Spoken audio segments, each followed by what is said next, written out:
Hello everyone, I'm Connor, an English teacher of Langmaster Learning System. Welcome back to English Learning Methods. Today, we will continue to learn another secret to speak English easily and fluently. It's the right way to learn to speak English. In this video, we'll discuss 3 methods for learning to speak English that really work. But before we do, we first need to talk about how humans learn. This is important because if you have some basic understanding of how we learn, you'll be able to distinguish good learning methods from bad ones. So, let's begin. The first thing you need to know is that there are 2 types of learning. The first type of learning is called explicit learning or conscious learning. This is the type of learning where the learner knows that he's learning something, and also what is being learnt. One example of explicit learning is studying grammar. When you listen to an English teacher explaining the past tense, you're learning English explicitly by consciously memorizing how to use the past tense. The second type of learning is called implicit learning or unconscious learning. In implicit learning, the learner doesn't know what is being learnt. Mostly, he's not even aware that he's learning something. The learning happens unconsciously. One example of implicit learning is listening to a conversation in English. When you listen to a conversation, your main goal is not to learn English, but to understand the conversation.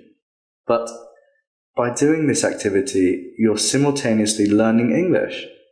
You may not realize it, but you're learning many aspects of the English language. The sentence, structure, the grammar, the vocabulary, and so on.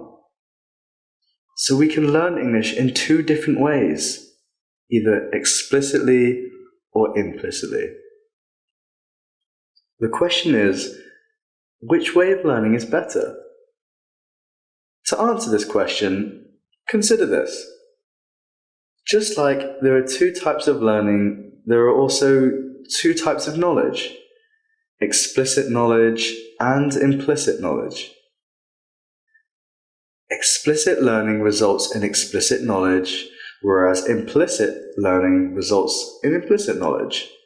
And there's a very big difference between these 2 knowledges.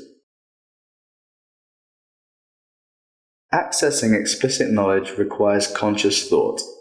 You have to think about the knowledge in order to use it.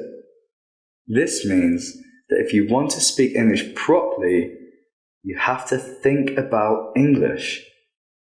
You have to think about whether to use the past tense or something else. You have to think about how to form a sentence properly. But that's impossible. When you speak, there's no time to think about any of that. In contrast, accessing implicit knowledge does not require conscious thought. You don't have to think about the knowledge in order to use it. Think about how you speak your first language. It's pretty effortless, isn't it? You can speak properly without having to think about any grammar rule. That is possible only because your knowledge of your native language is implicit. For this reason, implicit learning is much better learning strategy. When you don't have to think about English, it frees up your mind so you can fully concentrate on expressing your thoughts and ideas. Unfortunately, many English students like to learn English in an explicit manner. Some of them spend time on YouTube watching videos about English grammar.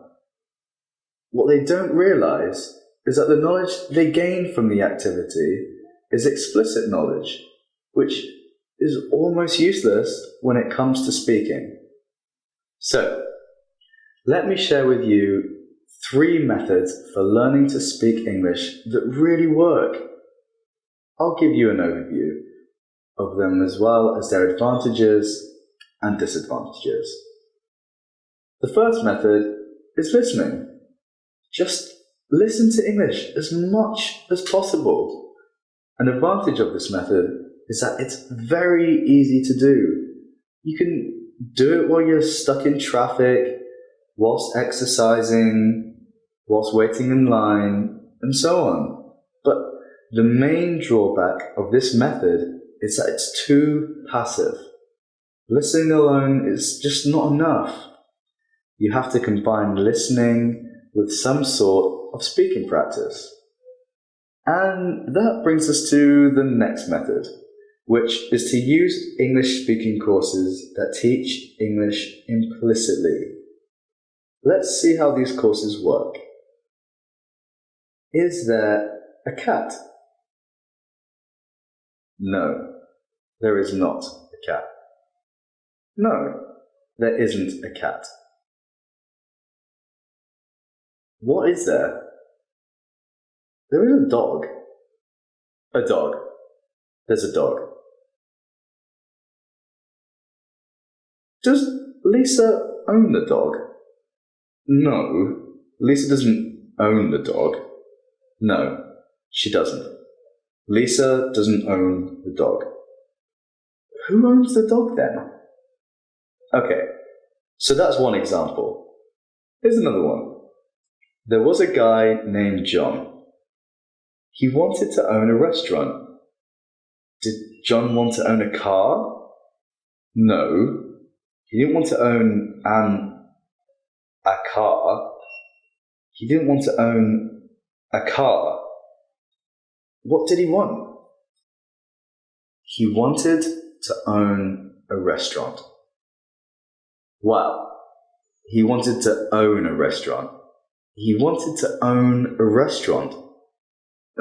Who wanted a restaurant? Okay, so that's how it works. A key advantage of using a course like this is that you get feedback every time you speak. This allows you to learn and improve quickly. This is great for beginners. By using a course like this, the learner can expect to see significant improvements in a matter of months. But this method has some disadvantages too. One of which is limited learning. When you use a course like this, you get to learn only the words, phrases, and other things that are used in that course. And this is a problem because in order to speak English well, you need to keep expanding your vocabulary. Another problem is that at some point, it's going to become easy for you to practice with these courses and you will stop improving. When that happens, you're going to need to use a different method in order to keep getting better. And that brings us to the last method, which is called imitation. This is the practice where you listen to a conversation or a story in English and then try to tell that story in your own words. And by doing so, you get to learn grammar, vocabulary, and other aspects of English. This is a great method for intermediate and advanced speakers. A key advantage of this method is that there are virtually no limits to how much you can learn. The more you practice, the more you learn, and the larger your vocabulary. But the main problem with this method is that it can be difficult for beginners. If right now you can speak English just a little bit, you may not be able to practice imitation effectively. If that's the case, you might want to start with 1 or 2 speaking courses before you start using this method. Okay, so That's an overview of 3 learning methods that work because they are all from implicit learning. If you really want to change your English, speaking, and listening skills, make a decision and join Langmaster Learning System. We will help you speak English easily, fluently, and automatically. I'm Connor from Langmaster Learning System. Goodbye. See you next time.